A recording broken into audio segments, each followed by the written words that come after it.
Hi, good evening, Akshit. Are you able to hear me? I'll just share my screen. Um, if you're able to hear me, you can just give me a thumbs up.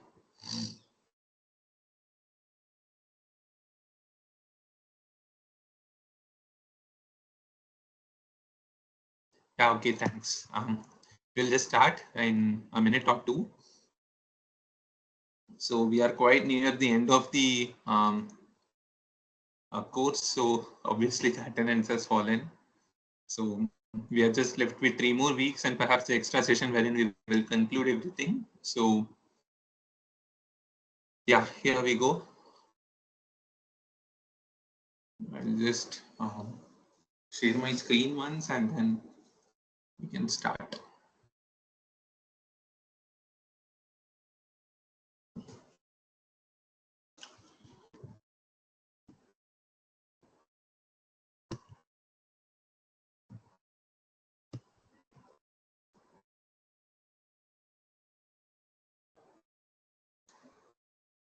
Yeah, I hope my screen is visible. I'll just turn on my video as well and then we will start.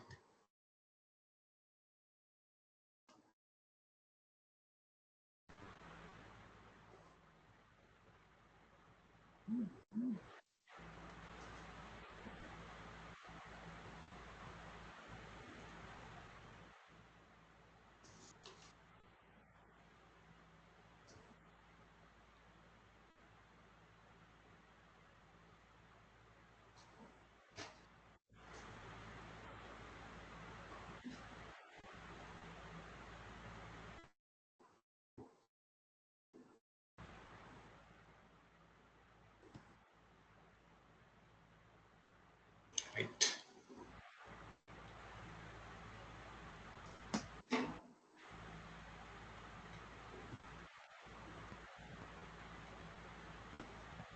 Yeah. So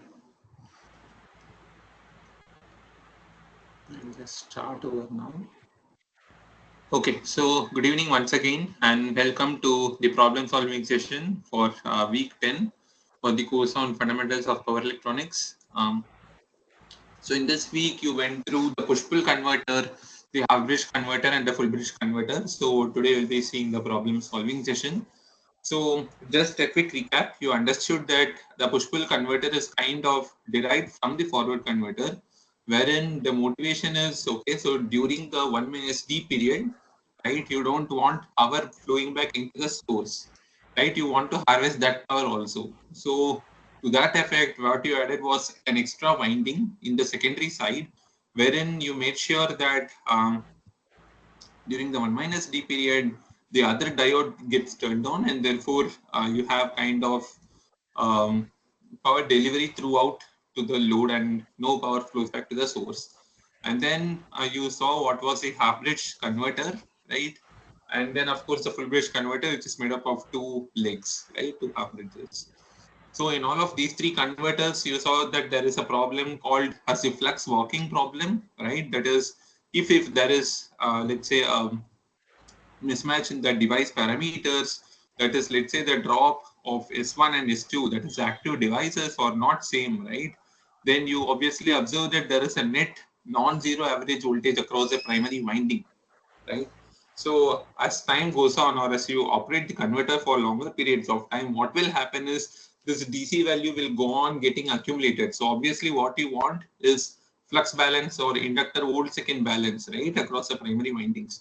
So if you see that there is a net DC value of voltage, then what would happen is over time, this would get integrated. Therefore, since the voltage is getting integrated, a flux would go on getting built up. Net flux would not be zero. It will go on getting built up, and finally, after longer periods of operation, the transformer would kind of saturate. Correct? So you don't want that, and that's what is known as a flux walking problem. And what the idea you studied was there are two methods to kind of mitigate the flux walking problem, right? One is, of course, you have auxiliary windings wherein you figure out what is the positive or what is the net positive voltage and what is the net negative voltage, and then you use a PI controller to make sure that the error is zero, correct? You use a PI controller to make sure that the difference is 0, right? And based on that, you give duty pulses to the devices. This is one method. Or the second method was, you could always use a DC blocking capacitor in the winding, right? In the primary side, you can connect a DC blocking capacitor, but mind you that the DC blocking capacitor is in series with the primary winding. So whatever is the RMS rating of the capacitor, that needs to be rated carefully so that it is able to carry the rated current in the primary side, right? That is IPRY, as we call it. Okay. So anyway, this was about the flux working problem. But all in all, you saw there were 3 converters: push-pull, half-bridge, and full-bridge converter. And the evaluation was that in a push-pull topology, the maximum blocking voltage for the devices is 2 VI, correct? That is, when the device is on, it would be blocking 0. When the device is on, the voltage is 0 across the device. And when the device is off, there can be 2 scenarios, right? That is, when both S1 and S2 are off, the voltage blocking would be VI, that is V input. And when both the devices are going to be off, or when one of the devices is on and the other device is off, then the voltage blocking across the device is going to be 2 VI. So this is one of the drawbacks of the push-pull converter. And then you came out to the half-bridge converter, wherein you saw that the maximum voltage blocking is going to be simply VI. Okay. So this was just a brief recap. I'm sure you went through detailed operating mechanisms and its waveforms in the lecture slides. Okay. So today we will jump right ahead into the problems. Okay.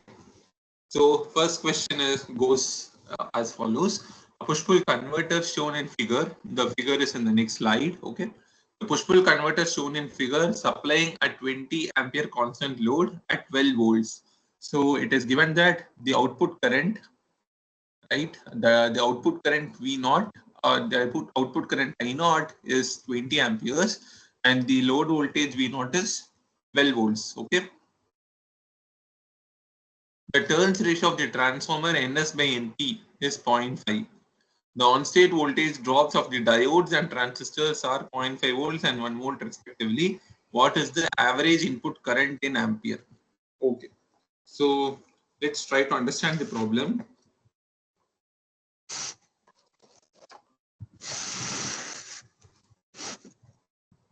Okay. So what's given is that you have 12 volt at the output, and they have given that I naught is equal to 20 amperes. So if they tell that I naught is fixed at 20 amperes, obviously it means that there is a large inductor after this node, right? Only then the current would be kind of constant at 20 amperes. Okay. So anyway, that is some extra piece of information, but you understand that there is 20 ampere constant current that is flowing at the output. Okay. And the output voltage is 12 volts. And what is also given is NS by NP, right? NS by NP is 0.5. Okay. Or if I call it 1 is to N as the turns ratio, we know that 1 is to N is 0.5. Therefore, this is 1 is to 0.5. Okay. So the question is, what is the input current? They have not given what is Vin. Vin is what we don't know. Okay. Now they have asked what is In. And one more thing that they have given is, across the diode, the voltage drop is 0.5 and the transistor is 0.1. So as it is written here, VD is 0.5 and V switch is 1 volt. Okay. So in case Vin was given, you could always find it out by the relation, but over here you see that the relation is not given. That is, the input voltage is not mentioned, right? Yes.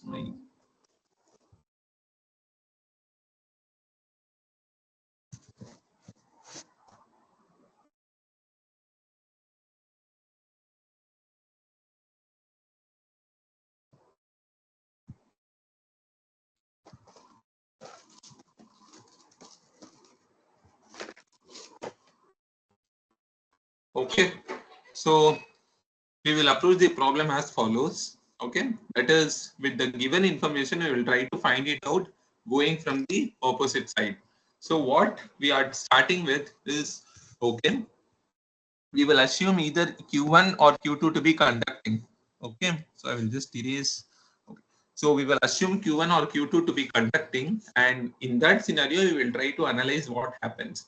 So as is given here, you assume that when D1 is conducting, right? That is D1 is on.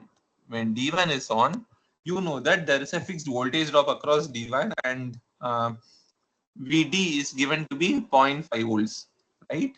So there is a voltage of 0.5 volts across this. So since V0 is given as 12 volts, V0 is 12 volts, and there is a 0.5 voltage drop, you can understand Vs would be 12 plus zero point 0.5, that is 12.5 volts. So Vs is going to be 12.5 volts when D1 is conducting. And you obviously know that you can transform this Vs to the primary side, and therefore you will get Vp to be what? Vp would be Vs divided by your turns ratio. Okay, that is 12.5 by zero point 0.5 and 12.5 by zero point 0.5, um, right, which turns out to be around 25 volts. Okay, so what we have done is we assume that one of the diodes is on. In that scenario, we are trying to analyze it, and you saw that the output voltage is 12, the diode drop is 0.5, so the secondary voltage becomes 12.5, and you kind of translate it to the primary side, you get the secondary voltage divided by N, which is 25 volts. Okay, so Vp you have got is 25, right? So now we will try to scale it back. So we have got Vp, and now we will try to find out what is V in. Okay, we will try to find out what is V in. So obviously you understand that when Q1, when D1 alone is on, right? When D1 alone is on, it means Q1 is also on, right? So Q1 is also on.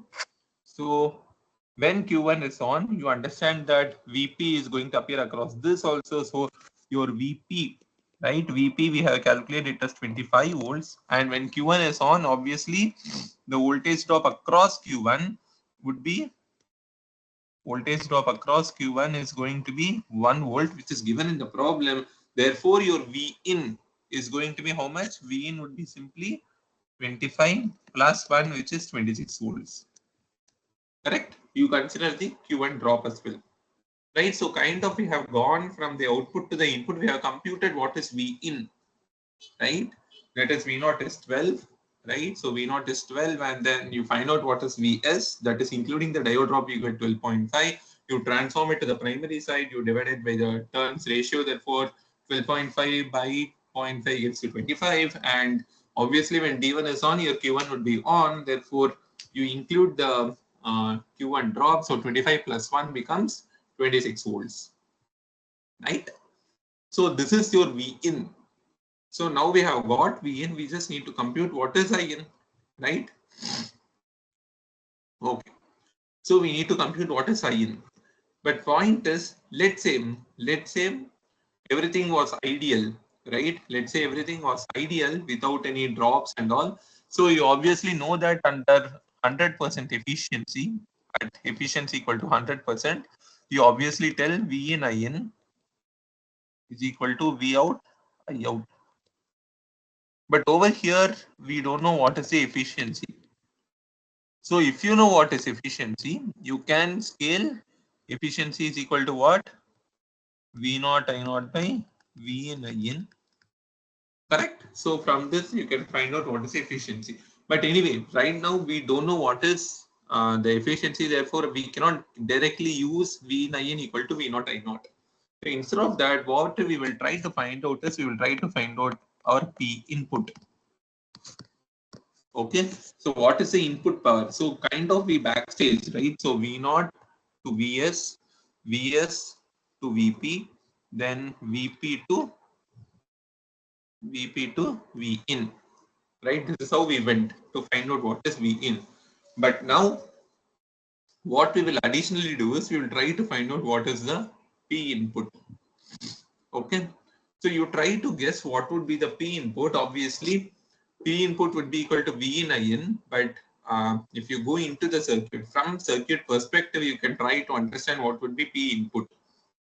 Okay, so your P input, that is V in IN, would be um, you try to see in the loop, that is P input would be something like the two switches, that is Q1 and Q2 power. So power of Q1 and power due to Q2, and power due to diode D1 and the power in diode D2. So there is a power loss across each of these, right? That is Q1, Q2 and even D2. And then finally P naught. Correct? So V in would be what? V in would be, P in would be basically power due in Q1 plus power lost in Q2 plus power lost in D1 plus power lost in D2. So this signifies the total loss, right? So this is your total loss. And then P naught. So P naught is the actual output power. Okay. So you just need to consider the loss in all of the semiconductor devices, total loss of semiconductor devices. So this needs to be considered. Right. So this Pin is, as you know, this Pin is basically Vn In. So you know what is Vn, you can find out what is In. You just need to compute what is your Pin, right? So I'll just erase this out anyway.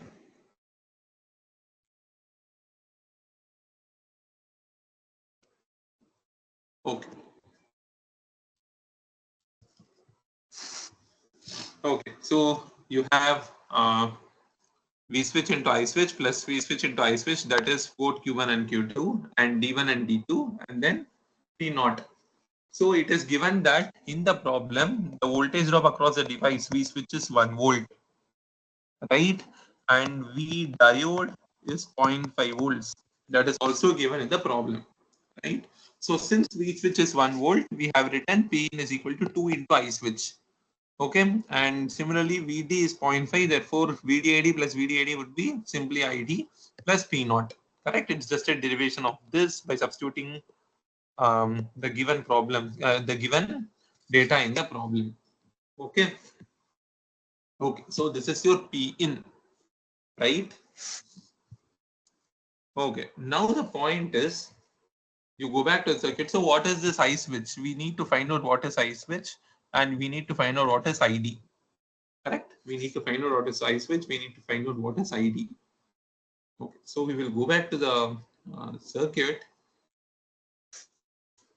Okay, so you see over here, if I can remove erasing this, yeah.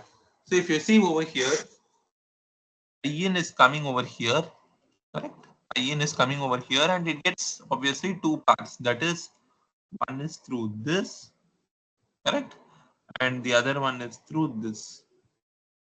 Okay, so you see that IN that was coming over here, IN that came over here can get two paths, right? So one is through this. So if I can draw it in a different color, so what you see is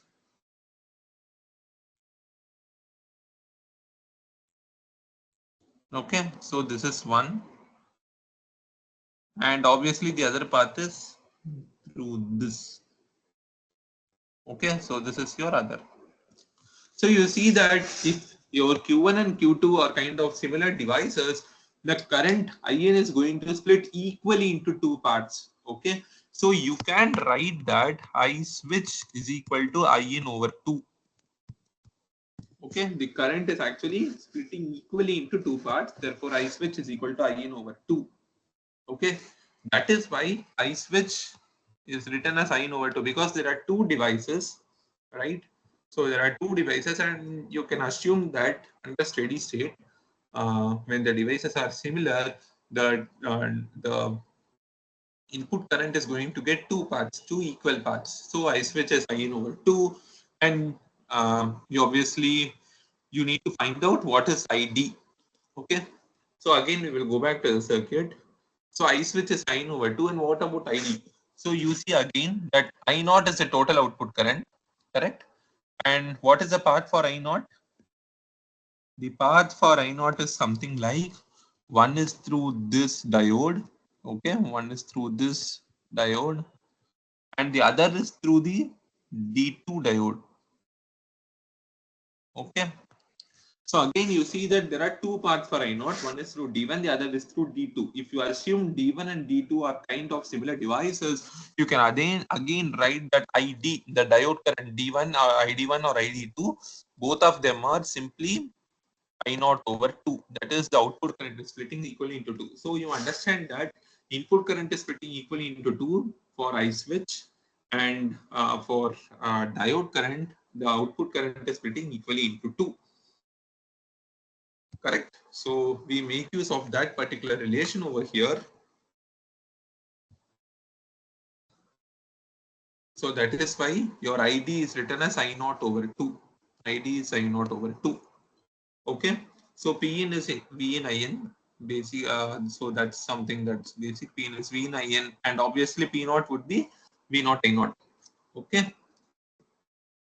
Yeah. So you know that P naught is equal to V naught I naught, right? That is 240 watts, and from the above equation, you also know that V in in is equal to I in plus I naught by 2 plus P naught. Therefore, you substitute that over here. Therefore, you will get what is I in. It turns out to be 10 amperes. Okay.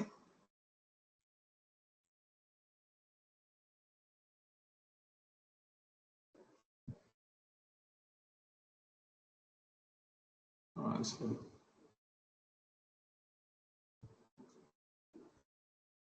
Okay.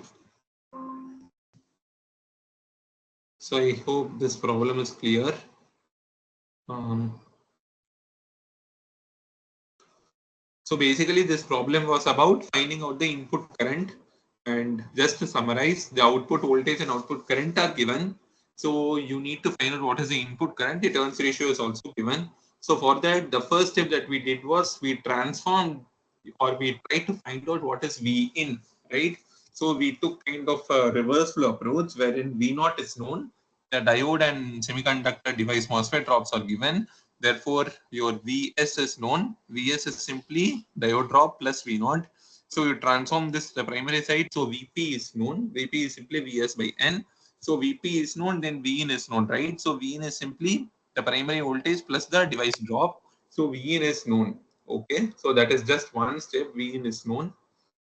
But point is, since there are multiple drops associated with the devices, the efficiency is not exactly 100%. Therefore, V in I in is not equal to V naught I naught. Efficiency is not equal to 100%. Okay, so you cannot use this directly. Therefore, what we did was we tried to calculate what is the input power, right? So you know that input power is basically output power plus losses. Okay, so output power is V naught I naught, right? Input power is V in I in, and losses in Q1, Q2, D1, D2. Correct? Simple, right? So Pn is V in I in, P naught is V naught I naught, and losses are basically Q1, Q2, and D1, D2. The drops due to that, in these cause drops, cause the voltage, the power loss. So the point is, if you have to find out what is your device loss, then you need to know the device current. So you see that in the input side, the input current splits equally, right? Input current splits equally between Q1 and Q2. So you can write that I switches I in over 2, input current by 2. Similarly, in the output side, the output current is kind of split equally into 2 through D1 and D2. Therefore, ID is equal to I naught over 2. Okay. So ID is basically I naught over 2. Right. So use that over here, and you know that Pn is Vn In and P naught is V naught I naught. So V naught and I naught are given, and from that you find out what is In. It turns out to be around 10 amperes. Okay. So I hope this problem is clear to you. So if you have any doubts, you can write in the chat box. Okay. So the next question is referring to question 1, what is the percentage efficiency of the converter, right? That is, we just found out this is a simple problem as you can understand. Eta is, or the efficiency is basically P naught over P in. So we found out what is P naught is V naught, I naught, both of them are given.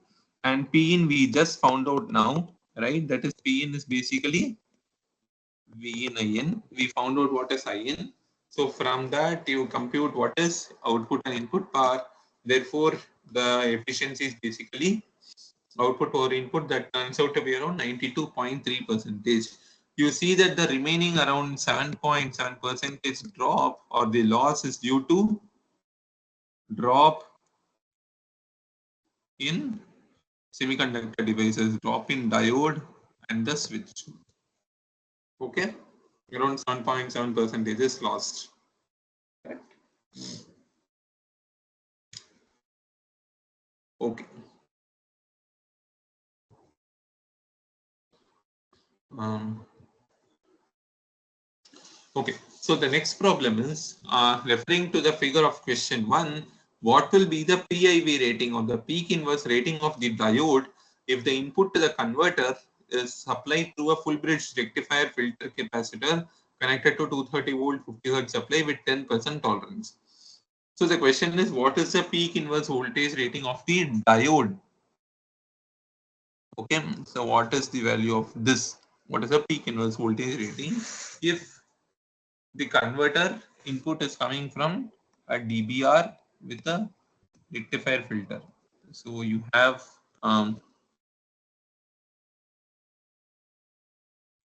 so you basically have, let's say I extend it, correct?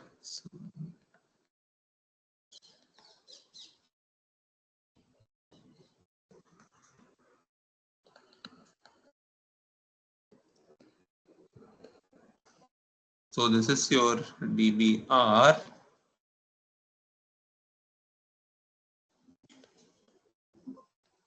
correct? And this is your VAC or V input, and you have the diodes and the filter capacitor over here, and this is the V in. Okay, the output of the DC-based capacitor is the V in.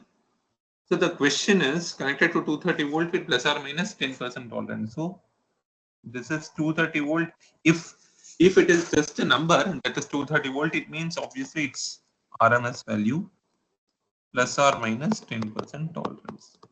So obviously for calculating the peak inverse voltage, you always take the worst case, that is 230 volt plus 10% will be your worst case.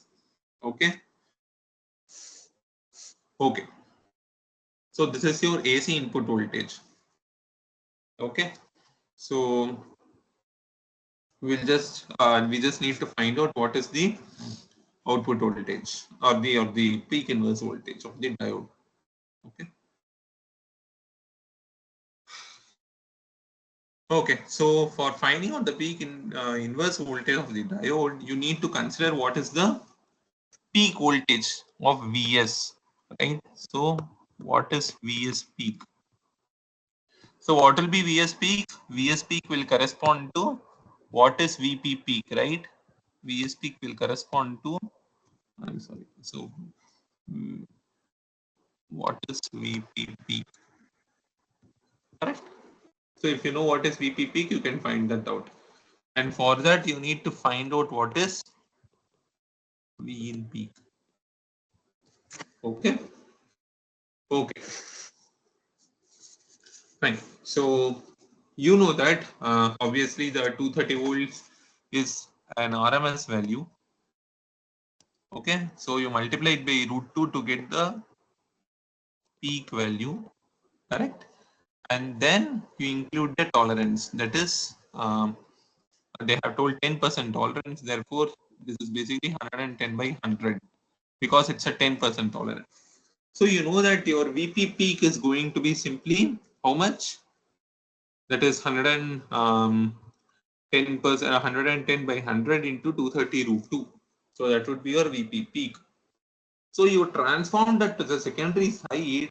Therefore, what you are going to get is Vs peak would be n times, right? So Vs is equal to n times VP peak.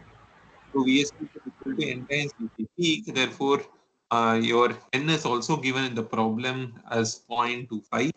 Okay. So your n is 0.25. Therefore, 0.25 into your VP peak will give you the secondary side peak voltage. Okay.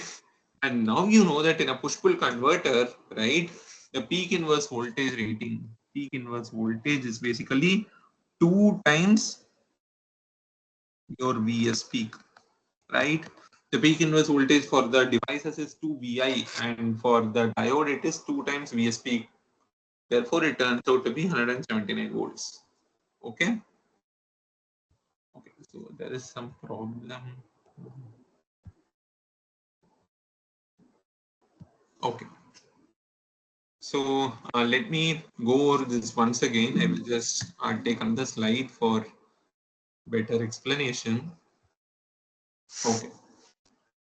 So we will go back to the circuit diagram once again. So you have your AC input over here, and then obviously you have a diode bridge rectifier. So for simplifying it, I will take it as a box over here, correct? So you have your VAC, and I am giving it to a DBR. So DBR is basically the diode bridge, and you have a large capacitor over here. Okay, you have a large capacitor over here, and across this you get what is known as your Vin, right? So across this you get your Vn, and this is your AC source, which is this is your AC source, which is basically 230 volt plus or minus 10%, and obviously this is your RMS. Okay, so you got your Vn, and from there you have your forward converter. Okay, so you know that forward converter would look something like this. Okay, so for simplicity, I will just draw the devices like this. That is a generic device, and similarly, we have the tapping on this side as well.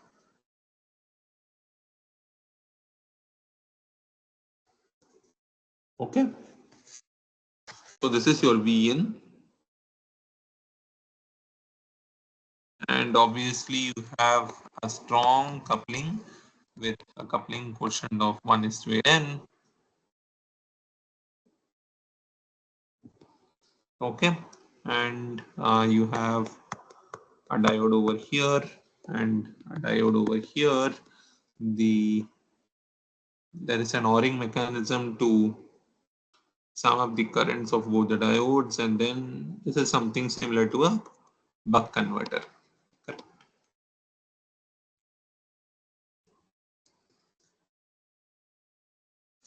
Okay, so you have this is -1. So you have Q1, Q2, D1, D2, L. This is your C, and this is your R. This is your V naught, and this is your V in, and you know that this is the current I in. This is your current I naught. Okay, so MP, MS, NS. Okay, so I wanted to draw your attention to the DBR circuit over here first. That is, you have an AC voltage, correct? So the AC voltage is going to look something like this,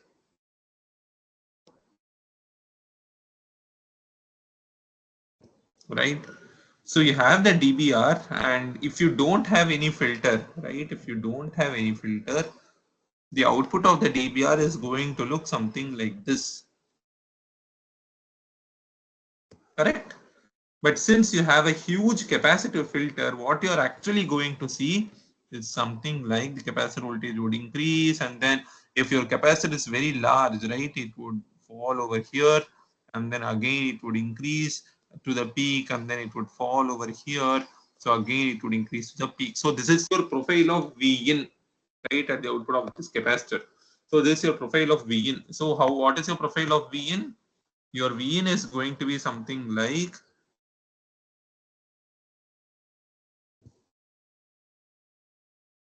right, and so on. Therefore your peak voltage is going to be how much? Peak voltage would be V in peak, if I can call it. V in peak would be something like peak voltage of AC sine wave, right? Peak voltage of AC sine wave, because this is what is getting rectified. So the peak voltage is going to be, just a second.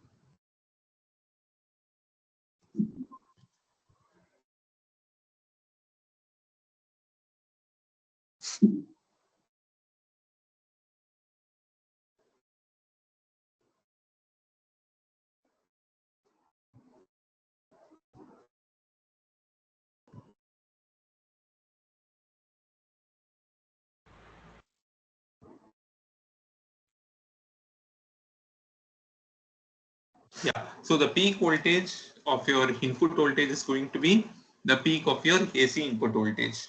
Okay. So obviously this is what is going to appear across the windings as well. Okay. So V in peak is going to appear across the winding. So what is your V in peak?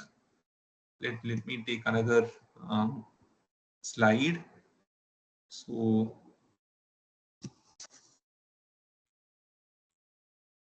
let me go back to. So what is your V in peak? V in peak is the peak of your sine voltage, which is 230 volts is the RMS, 230 root 2 is your peak, and then they have given plus or minus 10% tolerance. Therefore, 1 into 1 plus 10 by 100, right? Into 1 plus 10 by 100. Okay, so this is your V in peak, correct? Now, basically, and obviously, this would be the same as your V primary peak. This is what will appear across the primary winding.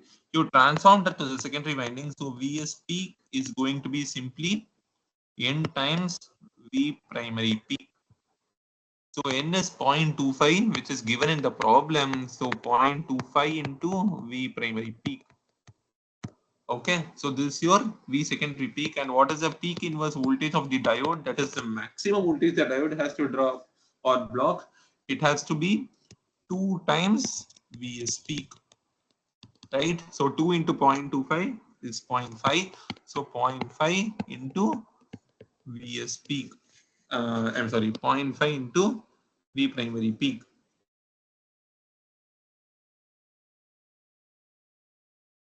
0.5 into V primary peak. Okay. So this should be the maximum voltage for which the diode needs to be rated. So therefore, this is going to be simply 0.5 into 230 root 2 into 1.1. Yeah, into 1.1. Yeah. So this will be the peak voltage. Okay. So yeah, so that is why we compute what is V as a VP peak, that is the peak input voltage, and we compute what is the peak secondary voltage, and obviously the peak inverse voltage is going to be 2 times that. Okay, right? Simple, right? Just from the given analysis, you can understand that it's a dBr. Therefore, the peak input voltage would be the same as the peak of your AC input voltage, and you transform that to the secondary side by, so you multiply it by n, you transform to the secondary side, and you understand that diode voltage would be 2 into Vp, 2 into Vs peak. Okay, in a push pull converter, that is the drawback, right? That is the voltage blocking. I'm sorry.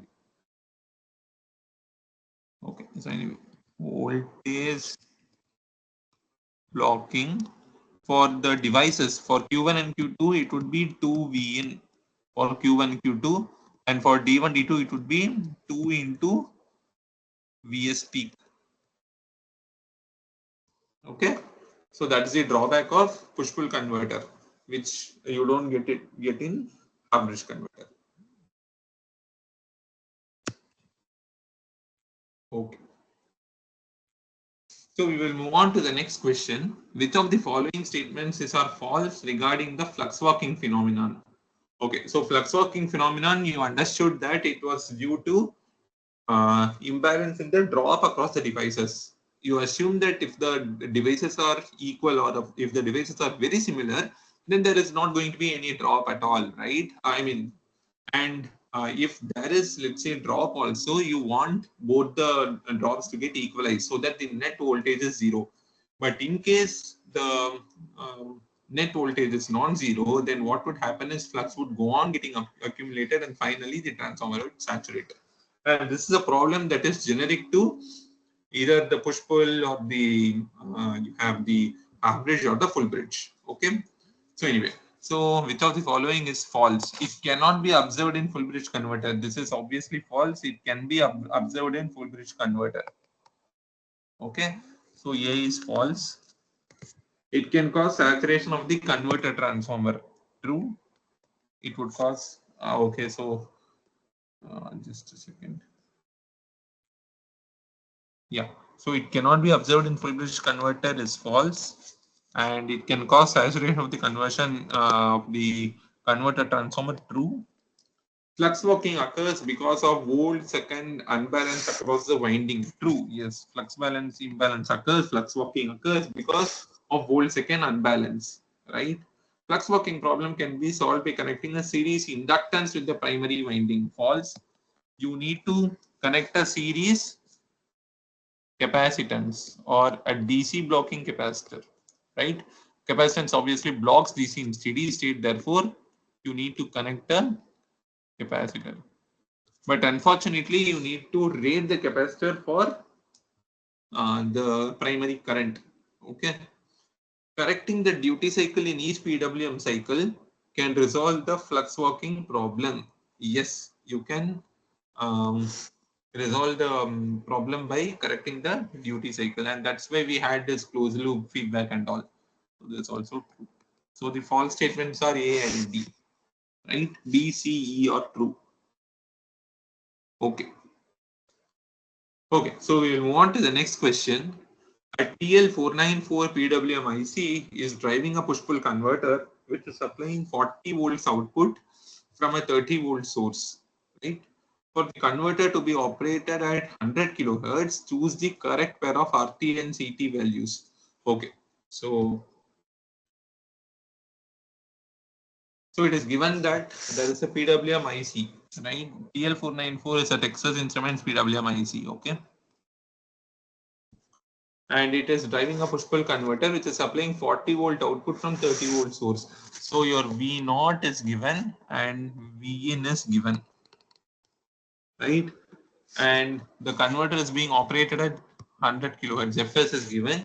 Choose the correct pair of RT and CT values. Okay. So even if you don't know the operation of the PWM IC, I would suggest that, see, simple, right? That is basically in an RC circuit, right? So RC circuit, the corner frequency, right? The corner frequency is 1 by 2 by RTCT, correct? This is a corner frequency. Let's say you take a low pass arrangement, right? And you would get something like this, right? There would be a minus 20 dB per decade drop beyond the corner frequency. So this is your corner frequency FC, right? And of course, this is in log scale. And this is the amplitude. Okay. So the corner frequency is going to be 1 by 2 pi RC. And the converter is being operated at 100 kilohertz. So this is your corner frequency. Therefore, you can get, so you see from the given options, which of the following will satisfy your FC is equal to 1 by 2 pi RC. Simple way, right? That is Fs is equal to 1 by 2 pi RC. You find out which of these is satisfying that relation and you can click the correct answer, right? Yeah. So for push-pull operation, the switching frequency is 1 by 2 RC.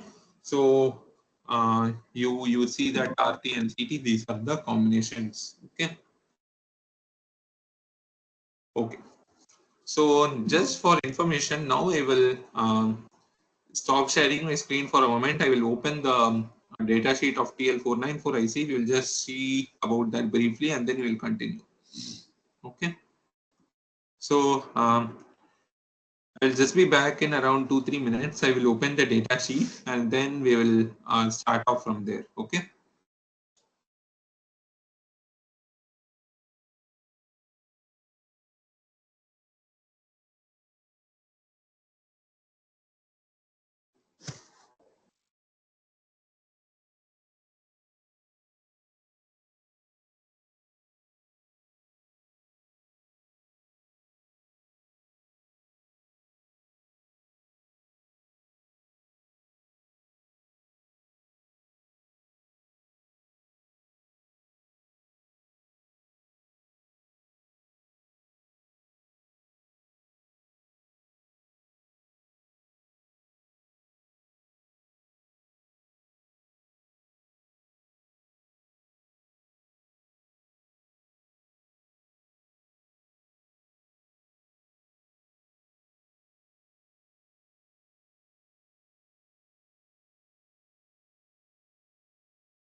Okay, so I just opened the data sheet of the TL494 IC.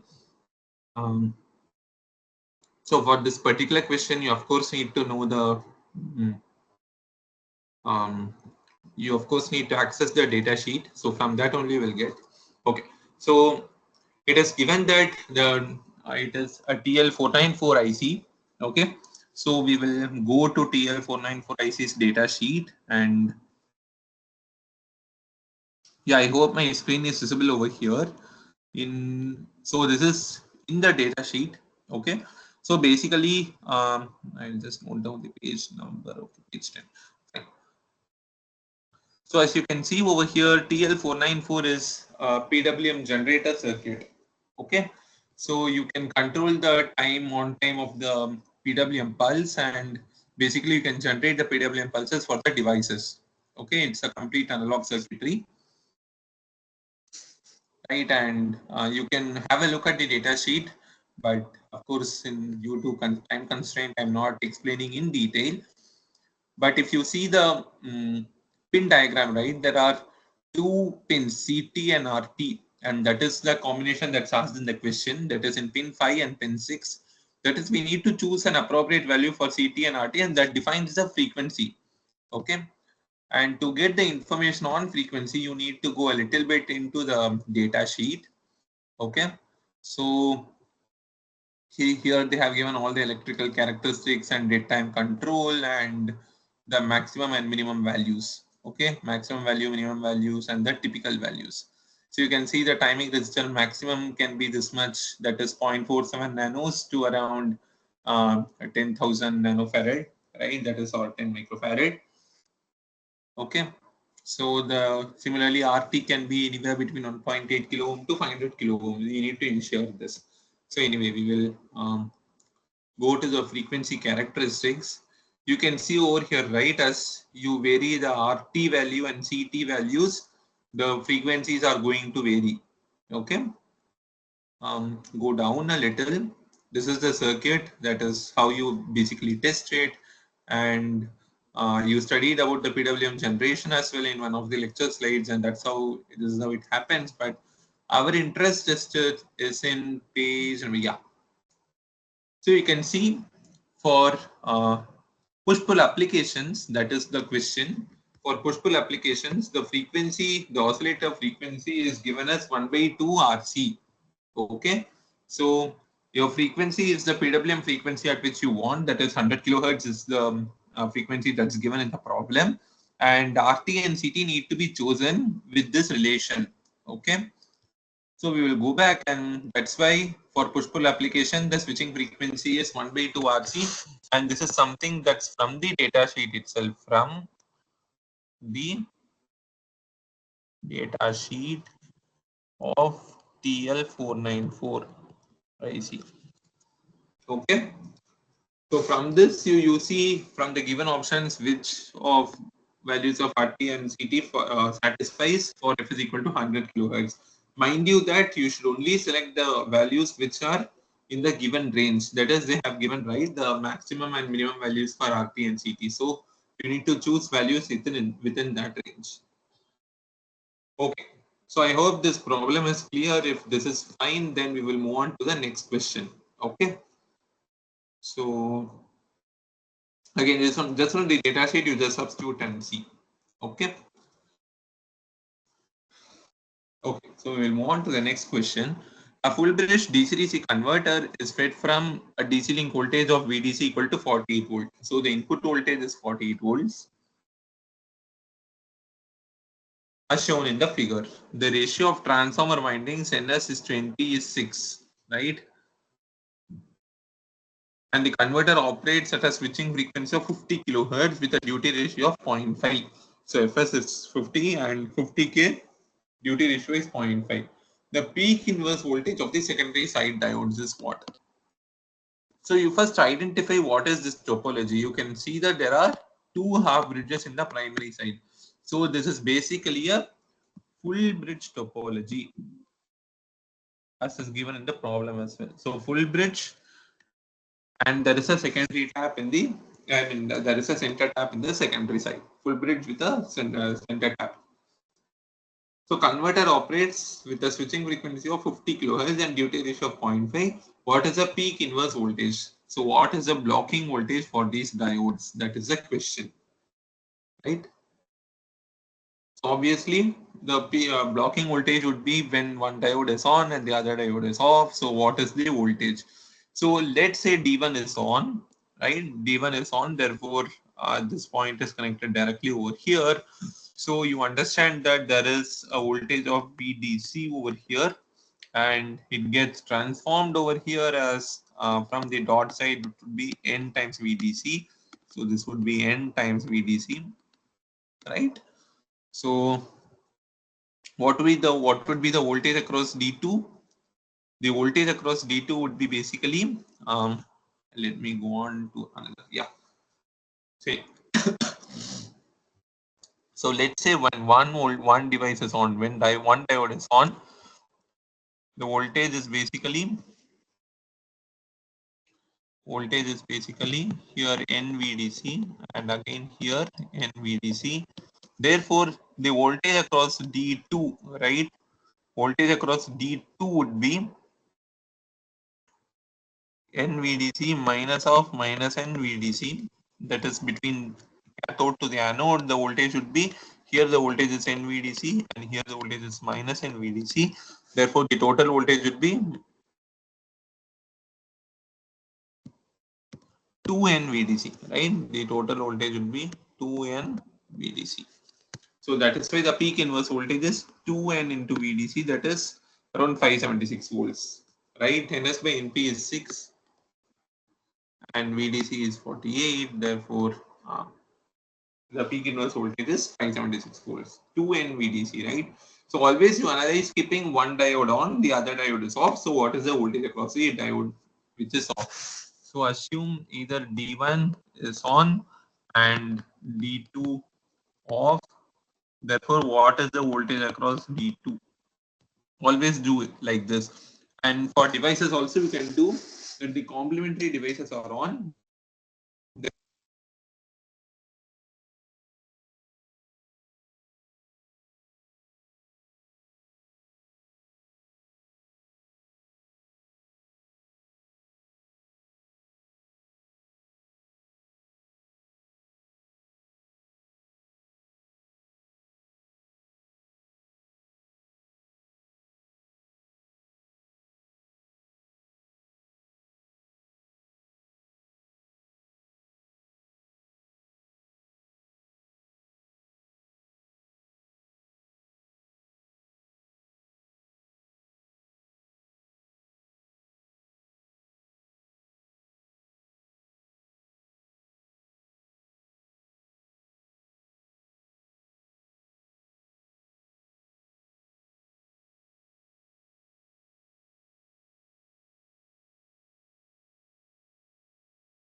Yeah, so thanks for hanging around. I'll just share my screen. So I hope my screen is visible now. Okay, so the point that I wanted to make was if the peak inverse voltage is asked for any device, you make sure that the complementary device is on and then find out the voltage that appears across anode to cathode. Okay, as we have done over here, VDC gets transformed to NVDC here and NVDC here. Therefore, the total voltage is going to be 2N into VDC. Okay. Referring to question number 6, the flux in the transformer core varies as dash. Okay, so can you guys answer this problem in the chat box? Referring to question number 6, what would be the flux in the transformer? Is it A, B, C, or D? Any idea?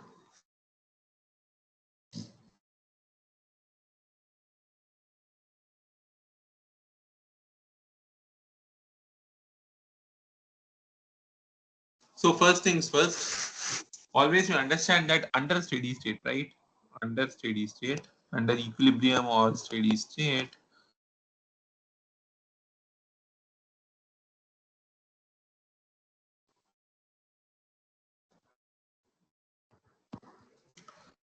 net flux is zero. That is, there cannot be any net flux or average flux in the converter. Okay, phi net is zero, therefore phi positive should be equal to phi negative.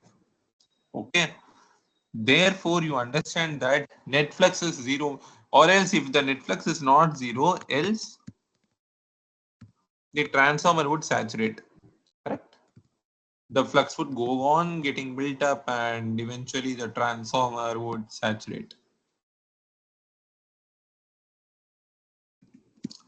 Therefore, you understand that obviously this is not the answer. Net flux is non-zero over here, and similarly, net flux is non-zero over here.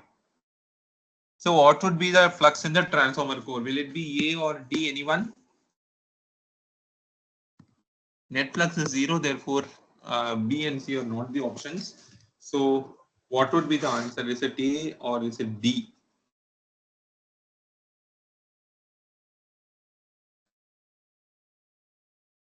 Any idea?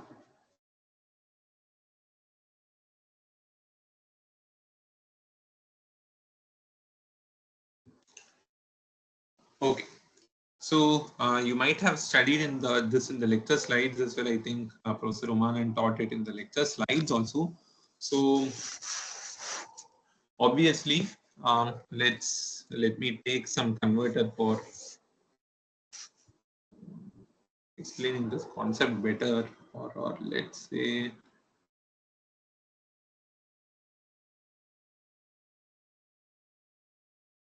Okay, so let me take this converter and I place it over here.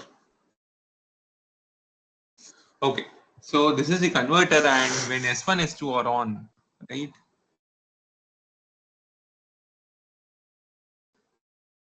So S1, S2 are on, right? So when S1, S2 are on, you know that Vp is equal to VDC.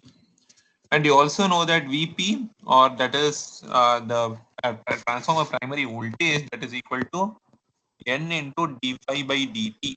So if you have a positive voltage, obviously the flux increases.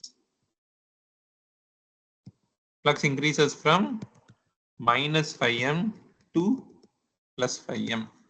Okay, when S1 and S2 are on. Then comes a phase called the freewheeling phase, wherein your S1 and S3 are on, right? S1, S3, or S2, S4 can be on. S2, S4 are on. Okay. So obviously during that period, right? During that period, Vp is equal to 0. Okay. So kind of your current would be freewheeling through this path. Correct? Current would be freewheeling through this path. So Vp is 0. Or if I can tell from the other way around, instead of referring this as S1, S3,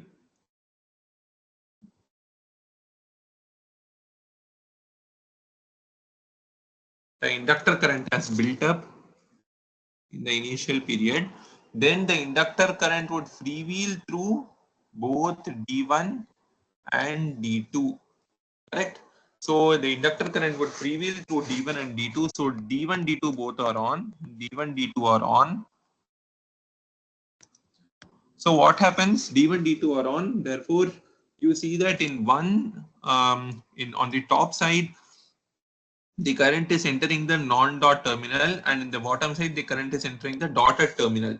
Right? Current is entering the non-dot on one side and the dotted terminal on the other side. Therefore, net MMF is what? N into I, and then it is minus N into I. Correct? So non-dot in one end and dotted in the other end. Therefore, net MMF is 0. Therefore, net MMF 0 means there is no voltage induced. So the voltage induced is 0. Therefore, Vs is 0. If your Vs is 0, N d phi by dt is 0. Therefore, flux is constant. Correct? D phi by dt 0 means flux is constant. So initially it increased from minus 5m to plus 5m, right? Minus 5m to plus 5m, and then flux remains constant during the next interval. Okay, flux remains constant.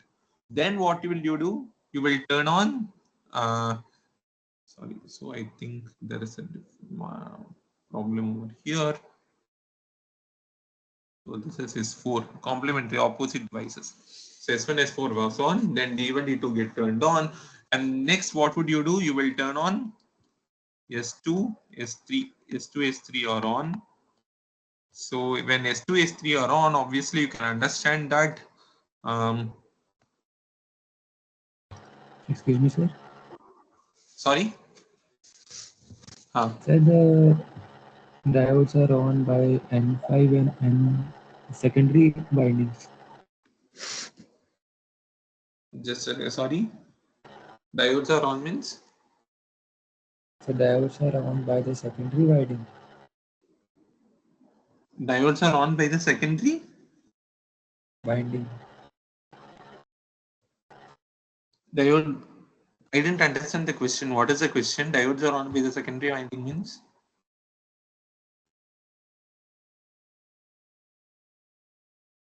I'm sorry, Akshit, like, can you repeat the question or uh, I didn't get your question. Like, is your question how the diodes turn on? Yes, sir. Okay, so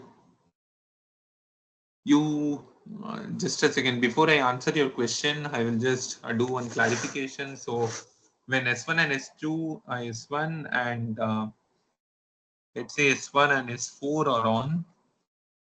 Okay, so in the starting, let's say S2, S3 are on. Okay. So S2 and S3 are on, and then D1, D2 are on. Okay, so I will just complete this problem and then I will come to your question. Okay, Akshit. And then let's say S1, S4 are on. In that case, Vp would be equal to minus VDC. Vp would be equal to minus VDC, that is n d phi over dt. So since the voltage is negative, therefore d phi dt is also negative. Therefore, phi decreases from phi m to minus phi n. Okay, and again there would be d1 d2 period. So d1 d2 are on. Therefore, Vp or Vs is 0. Vs is 0. Therefore, Vp is also 0. So phi remains constant. Phi is constant. Therefore, the profile you get is something like there is initial increase from minus 5m to plus 5m, then it remains at 5m, then there is a decrease from plus 5m to minus 5m, then it remains at minus 5m, and then so on. Okay, so you will get profile something like this. So the answer is D. Okay, did you understand this? I hope this is clear. That is minus 5m to plus 5m to minus 5m to plus 5m and so on. Okay. Okay. So now I will come to your question. See, you see from the perspective of the inductor. Inductor is a current stiff element. Okay. Inductor is a current stiff element. So it cannot have any break in the current.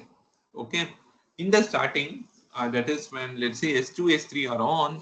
So when S2, S3 are on, you understand that what would happen? This is the path in the primary side, right? S2, S3 are on. Therefore, you get VDC across a primary winding. Okay. So in that scenario, oh, just a second. Take on the slide.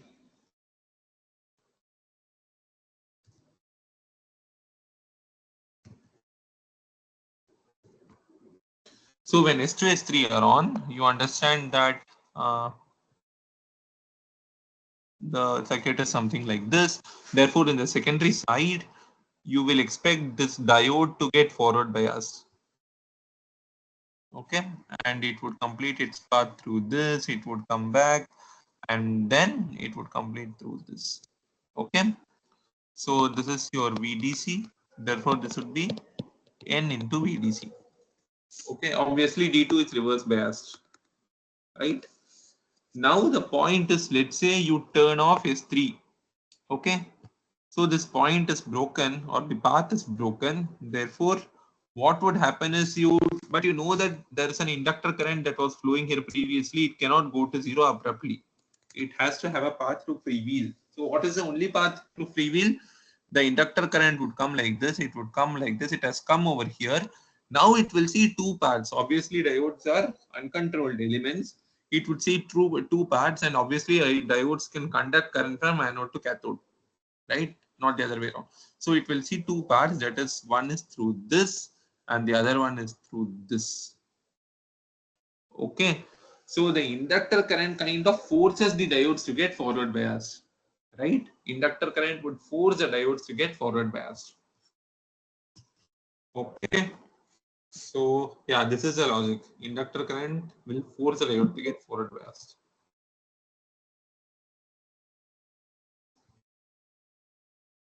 Okay. So the next question is referring to question number 6, right? Referring to question number 6, if the secondary of the full bridge converter is modified as shown in the figure below, the peak inverse voltage is dash. So earlier we had something like this, right? So this is the primary side.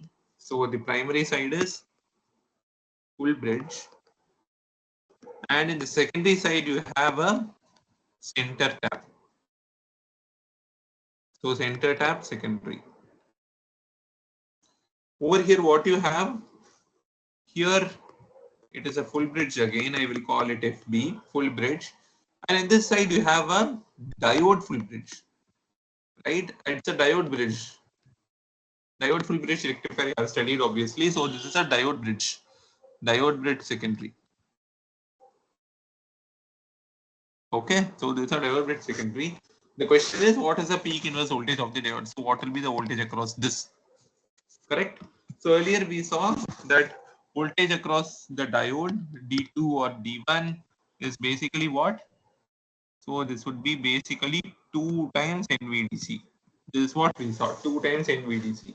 So the question is, what is the peak voltage of the diode here in a diode bridge secondary? Okay.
Yeah, so sorry again, thanks for hanging around.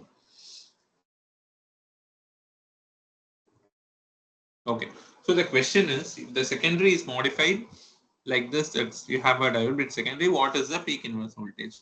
So again, let me take a new slide, and again we will analyze this similar to how we have analyzed the other circuit so far.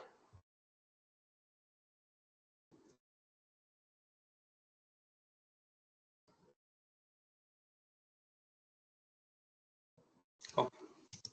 So you understand that when S2, S3 are on, okay? So S2, S3 are on, VP is VDC, and VS is going to be N times VDC.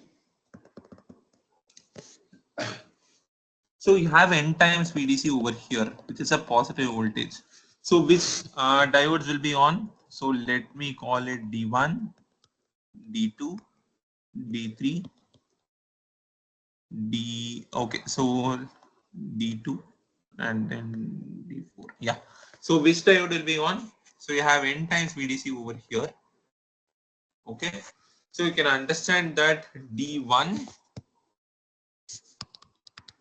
D1 and D4 will be on. D4 are on, right? Because the path will be something like you have NVDC, so obviously this diode, and then the inductor current increases, it would come down, and then it would complete its path through this diode and back. Understood, right? So through D1 and D4, because you have a positive voltage, so what would happen is obviously through D1 and D4, it would continue its path. Okay, and so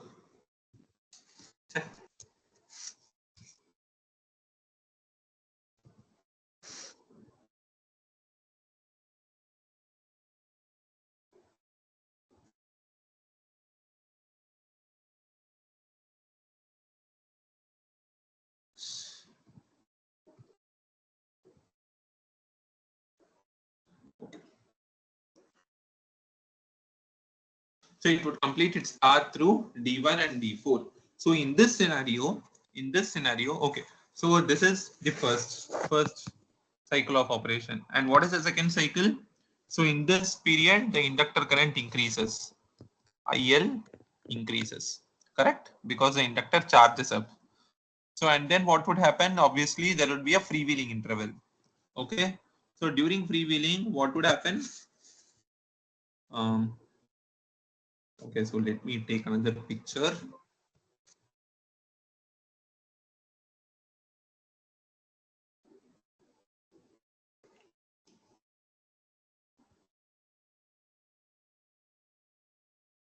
So during freewheeling, what would happen? The inductor current cannot change its direction immediately, right?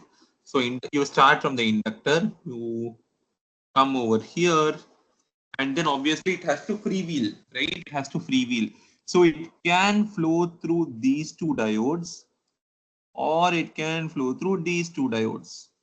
Okay, again, which is similar to center tap. In center tap, we saw that the current would flow through both this diode and this diode, right? Both this and this.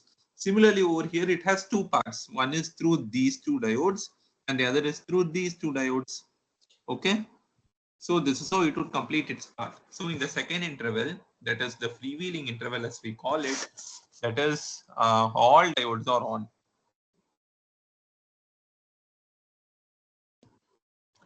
Okay, all diodes are on. You understand that VP and VS both are zero. Okay, VP and VS both are zero. And so obviously your flux is constant. Flux is constant. N d phi by dt, right? Flux is constant here. Flux increases. And then the third interval is the opposite. That is when S1 is 2 are on. That is S1 is 4 are on. S1 is 4 are on. Okay, S1 is 4 are on. So your VP is equal to minus VDC and Vs is equal to minus NVDC. So obviously D2, D3 are on. So D2, D3 are on. Again, I increases by yeah, sorry. So I increases and phi I decreases and phi decreases. Okay. So this is how it continues. Okay. Now the question is not about the operation, but rather about, let's say we consider interval 1. Okay, we consider the interval 1. So in that scenario, what is the blocking voltage of the diode? That is the question. What is the peak inverse voltage of the diode? Okay.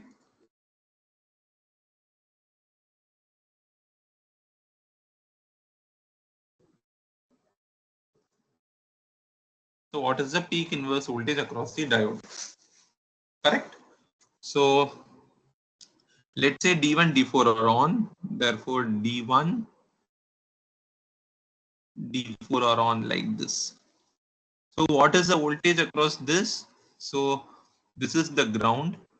So this point is 0. That is, this diode is on. So this point is 0. So what will be this point? This point would be simply your Vs, your secondary side voltage, which is N times VDC. Okay. So the blocking voltage across the diode would be simply how much? Blocking voltage would be N VDC, right? So peak inverse voltage is NVDC. In the previous topology syntax, we saw it was 2 times NVDC. Now it is only NVDC. You can just analyze, right? When one diode is on, the other diode is off. So what is the voltage across the diode? So that's why it is N times VDC, and N is again 6. VDC is 48. Therefore, the total is 288 volt. In the other case, it was around 576 volts, which is twice this value. So this is the advantage of diode full bridge, but unfortunately, you have to use 4 diodes over here. Over there in center tab, you have only 2 diodes of a higher rating. Here you have 4 diodes of lesser rating. Okay, understood, right? That is, you just need to compute the voltage across the diode considering the other diode is on or off, right? Based on that, it will change. Correct? So I hope this question is clear. The peak voltage would be N times VDC, that is the voltage across the secondary.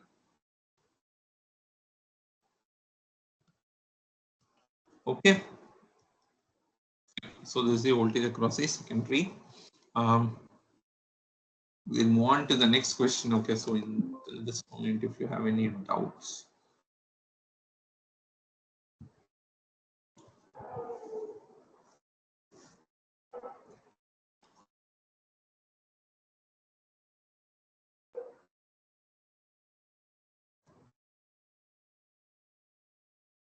Okay. Um, Please give me just a minute break. I will have some water.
So we'll continue from here, right? A average converter is designed to provide V naught equal to 10 volt, where Q1 or Q2 of average is switched on for DTS period at an efficiency of 80%. If V in is 30 volt, applied to the converter with D equal to zero point 0.4 at switching frequency of 100 kilohertz, calculate the RMS current flowing through the diode in the secondary side if input power supply is 10 watts. Okay. I just Okay, so a average converter is there. Okay, so first we will draw the circuit. Okay, so first we will draw the average converter circuit. I hope you recall the average converter that was taught as well. So you have something like this. Have a DC source, and this is your average converter.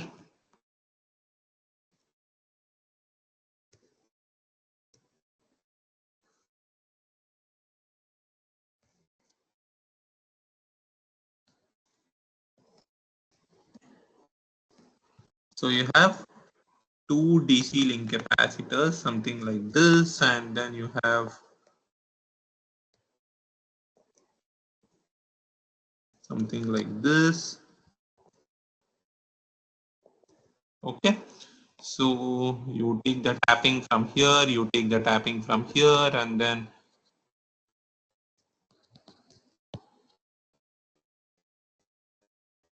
of course it is the conventional secondary side.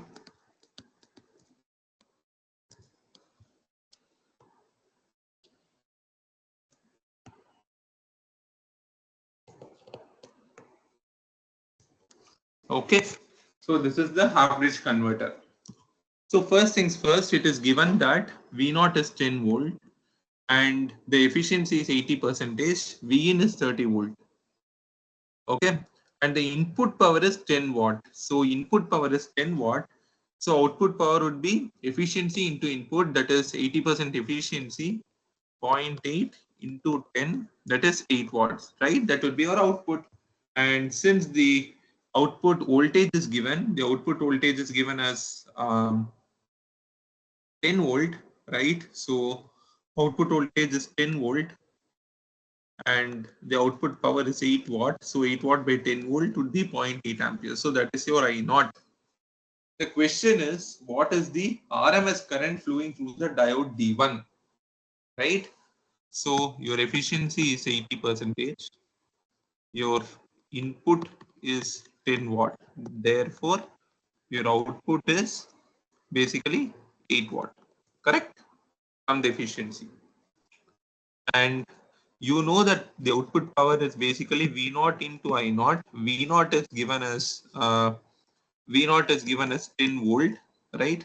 So you know what is I naught? I naught would be 8 by 10, 8 watt by 10 volt, that is 0.8 amps. The question is, what is the RMS current flowing through the diode? Um, so what is the current through this diode, right? What is the current through this diode? So what is the RMS current? The diode. So you can understand that the diode, if you have gone through the lecture slides also, you will understand when the diode, when D1 alone is on, right? When D1 alone is on, it would be equal to the inductor current, correct? The diode current is equal to inductor current, IL. And then you have a freewheeling period wherein the inductor current splits into two, correct? So when first interval is, I will draw with different colors. So the first interval is when inductor current charges up through diode, right? The second interval is when the inductor freewheels. Inductor would freewheel through diode D1. It would also freewheel through diode D2. And third interval is only through D2, and fourth interval is again charging. So in the second interval, the inductor current gets split as IL by 2, IL by 2. This is something that's elaborated in the lecture slides very well. And then in the third interval, when D2 is on, D1 is completely turned off. And in the fourth interval, again, it would be equal to IL by 2. Again, there is a freewheeling period. Right? And it continues.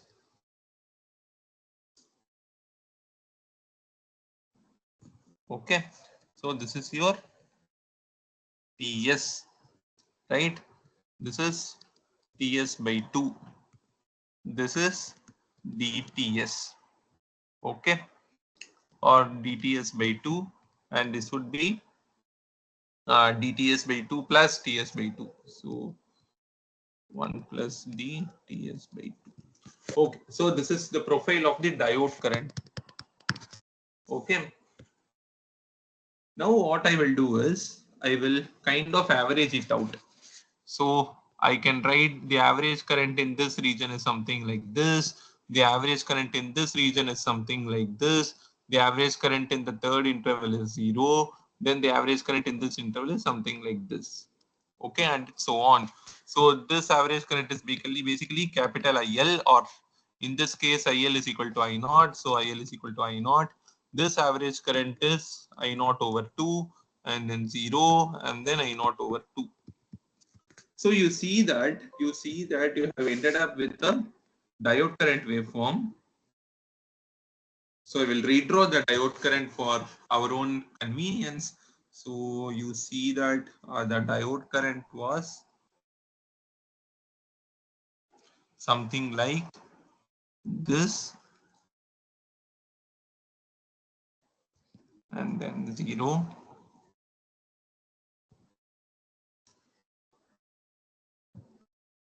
right, and so on, and again it continues. So this is your TS by 2, and this is your DTS by 2. Okay, and let's say this is the start. So I will average the current out. So I can write, or I can write that the current is going to be something like the average diode current. And this is your ID, right?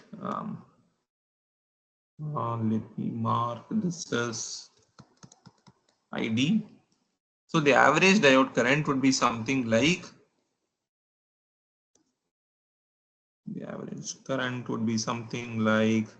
um, this, then this, then 0, and then again this, and so on.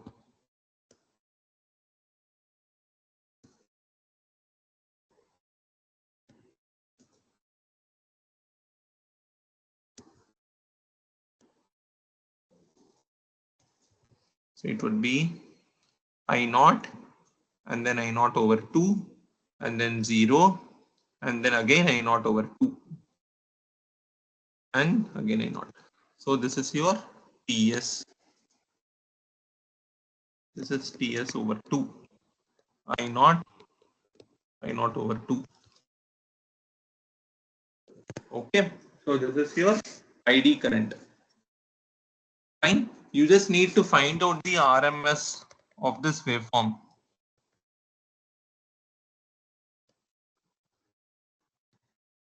So this is your DTS over 2. Okay. You just need to find out the RMS of this waveform. So far we have drawn the diode current. Are you understanding how we got the diode current? Can you please give a thumbs up if it is fine, like how we got the diode current? I hope this is clear. That is diode current ID1 or ID2. I have taken ID1 as the scenario over here, but a similar waveform you would get for ID2 as well. Similar means a time shifted waveform, but still similar in wave shape.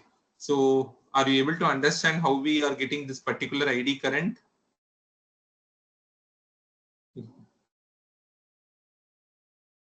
That is,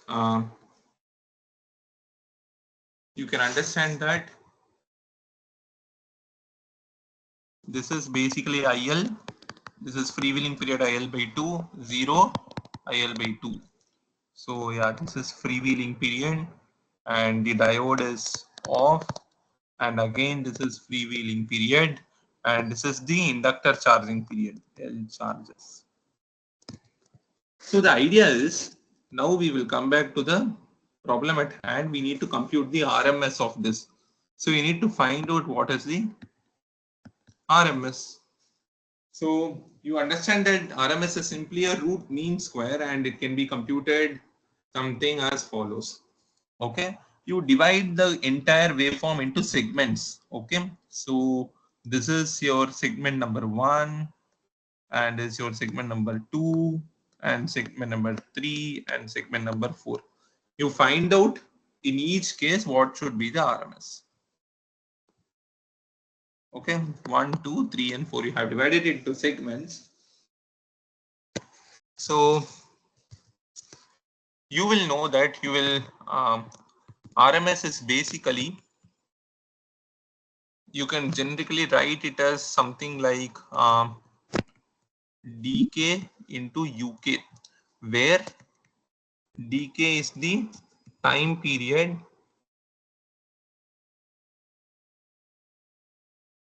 of kth segment,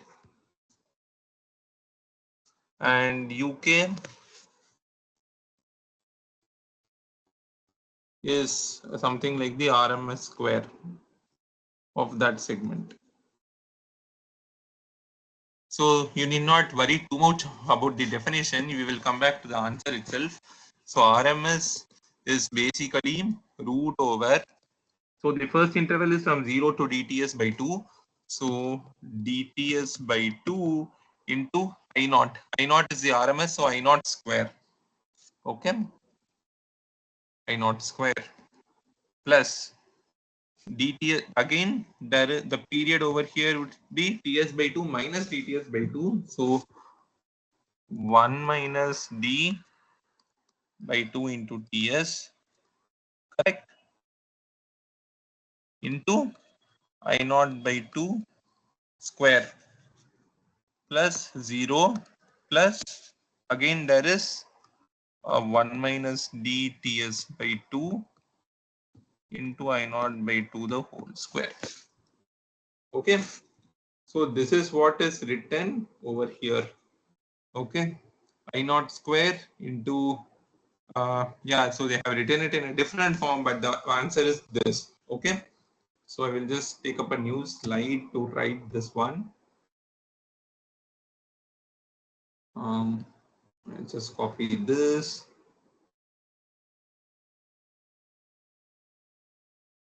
So the RMS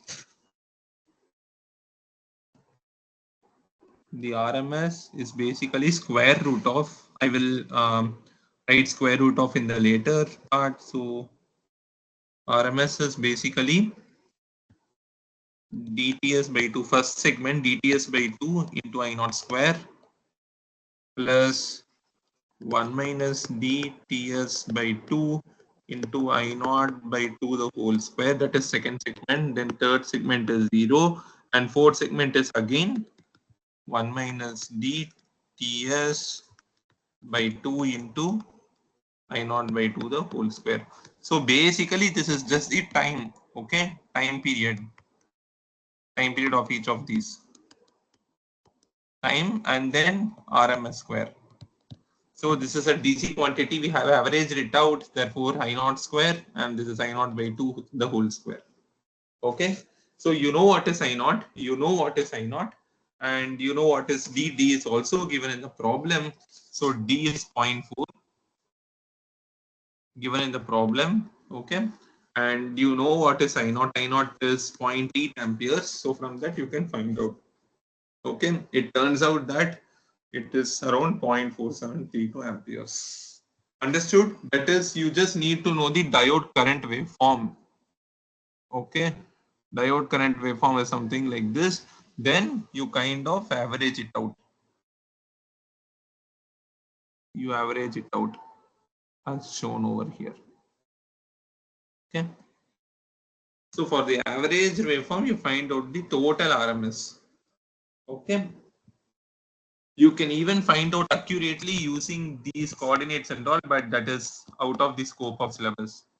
So you can find out the RMS over here, RMS over here, and RMS over here. But we have kind of averaged it out, converted into constant quantities during one particular interval, and then we are finding it out. Okay. Anyway, so I hope this is clear. If there is any doubt, please do mention in the comment section. Okay. Um, Fine.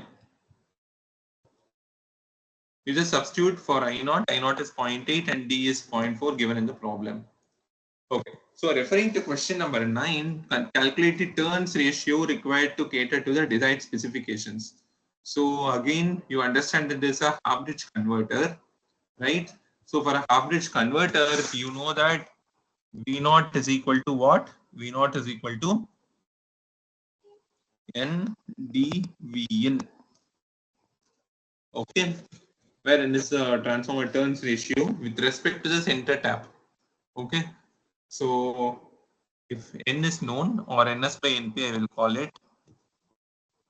So based on this, you can find out what is N. N is equal to V naught by V in into D. D is given in the problem, and V in V naught are given. So 0.833 is the turns ratio. Okay. Okay. Um, so till this point, if there is any doubt, you can go ahead and ask now.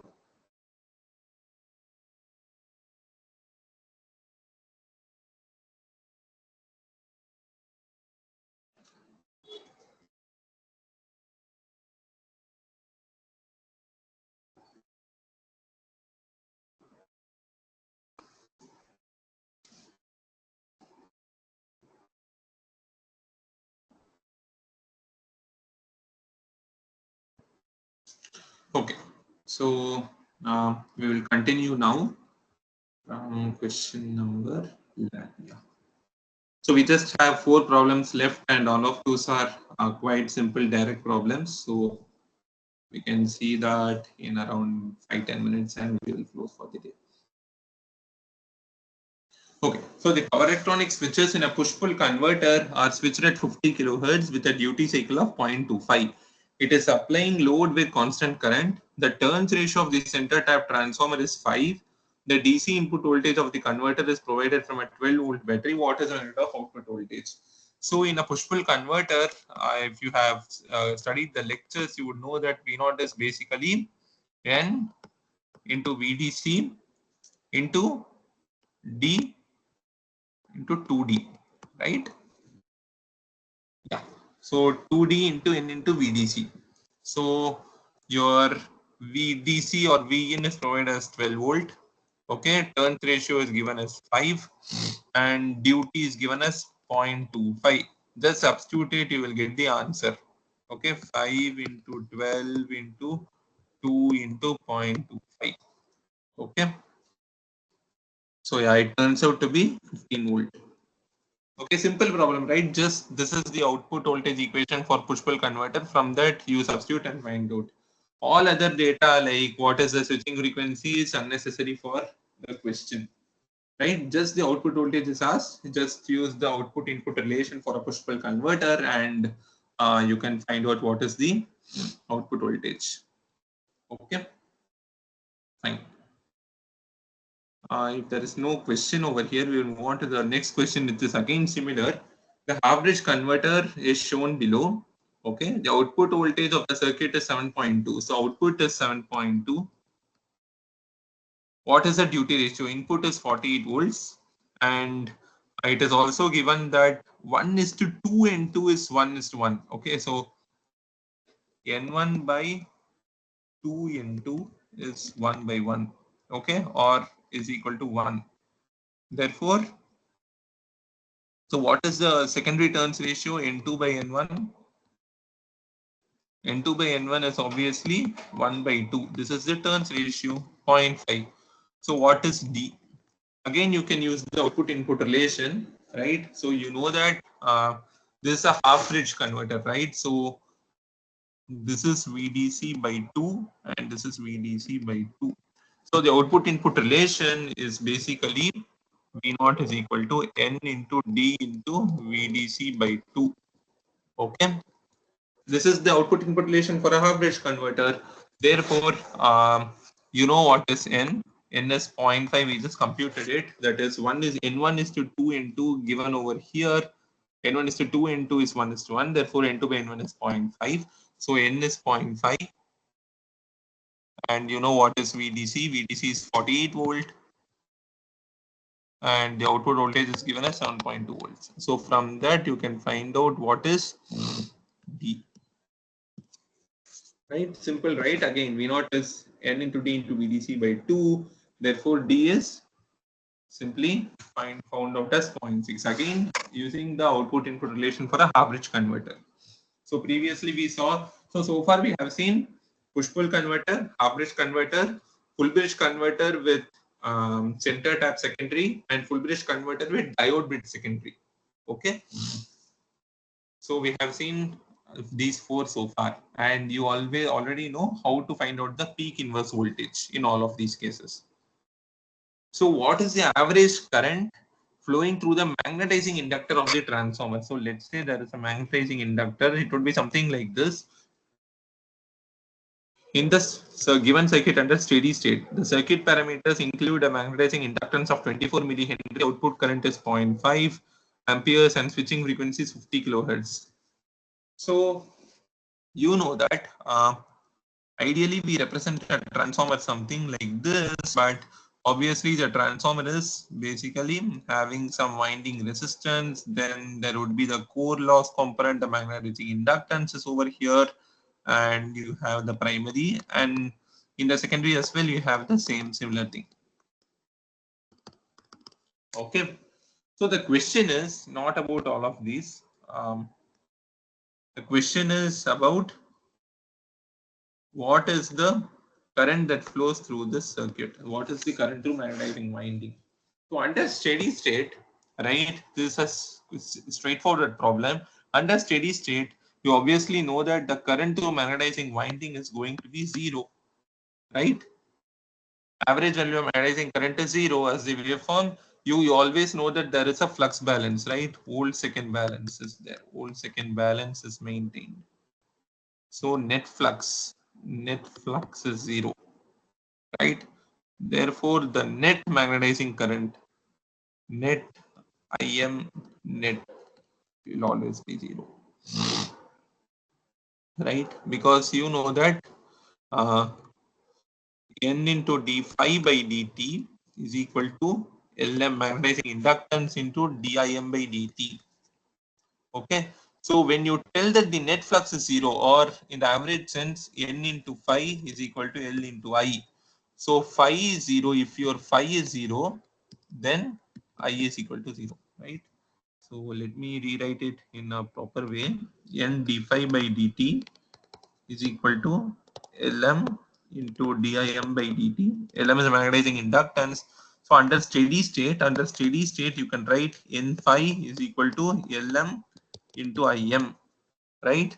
So you would tell that under steady state, the net flux is 0. Net phi is equal to 0. And therefore, net Im will be 0. So average current is 0.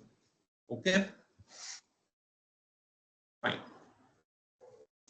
So this brings us to the last question. Again, what is the peak inverse voltage experienced by diode D3? So what is the peak inverse voltage experienced by diode D3? Okay. So again, you will know that the peak inverse voltage. Okay, so you just need to compute what is the voltage that appears across this diode when diode D3 is on. Or okay, for diode D3, you need to consider what is the voltage that appears across here, right, when D4 is on, when D4 is on. So I will just erase. Sorry. Okay, so you know that when D4 is on, right, so obviously there is VDC by 2 over here. It gets transferred to the secondary side, right? It gets transferred to the secondary side as so for D4 to be on, the primary voltage should be minus VDC by 2. So you get minus VDC by 2 over here and again a minus VDC by 2. Therefore, the total voltage across D3 would be VDC by 2 minus of minus VDC by 2. That is simply, of course, you transfer it by N, therefore N VDC by 2. So that is simply N times VDC, right? This is the answer. So N is, you know, 0.5 and then you know what is VDC, right? Yeah. So N is 0.5 and VDC is 40, so 24 volts. Okay. That is, of course, one diode is on, D4 is on. So there is where for D4 to be on, the voltage over here would be minus VDC by 2. Half bridge converter this is, so this is VDC by 2, this is VDC by 2, right? So the voltage across the primary winding is minus VDC by 2. It appears over here, N into VDC by 2, minus N into VDC by 2, again minus N into VDC by 2. So the voltage across D3 would be simply N VDC by 2 minus of minus N VDC by 2, that is 2N VDC by 2 or N into VDC, that is equal to N is 0.5 and VDC is 48, that is 24 volts, right? Right. So this concludes the problems that was planned for today, and it is perfectly 8 o'clock. So any doubts so far in what was covered today? We have covered a lot of questions across full bridge with the second type secondary, full bridge with diode bridge secondary, and then the half bridge converter, and then the push pull converter. We saw for all of these four, we saw what is the input output relationship and what is the peak inverse voltage. One of the very important questions is about the peak inverse voltage. Apart from the input output relation, we also saw the peak inverse voltage, and in the starting we saw about the efficiency part, right? If there is a drop across the diodes or transistors, how it reflects back to the input and output power relationship, and what is the efficiency, right? We also computed the input voltage given the efficiency and the output voltage and the output current using the diode drop and the semiconductor drops as well. So these were a lot of problems, I mean a lot of varieties that we discussed in today's problem. So if you have any doubts, please do go ahead, or we can conclude for the day now.